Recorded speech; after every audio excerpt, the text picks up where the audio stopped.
অসুরের হাত থেকে আমাদের রক্ষা করেছিলেন। এই সারা জীবন যাতে আমরা যতদিন বেঁচে থাকবো এই পৃথিবীকে যাতে এভাবে রক্ষা করেন। গাজীপুর জেলা ও মহানগরে 458টি মণ্ডপে শারদীয় দুর্গাপূজা দেবী দুর্গার প্রতিমা বিসর্জনের মধ্য দিয়ে শেষ হয়।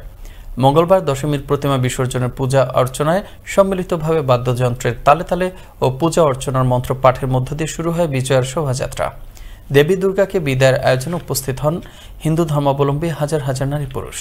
মায়ের কাছে চাওয়ার মতো একটাই, সেটা হচ্ছে সবাই যেন মিলেমিশে আবার নতুন ভাবে এভাবে করতে পারি। বিসর্জন দিচ্ছি, খুবই খারাপ লাগছে। আগামী পর্বে আগামী বৎসরে বিসর্জন দিতে পারি কিনা, বেঁচে থাকি কিনা, মারা যায় তাও আমি বলতে পারি না।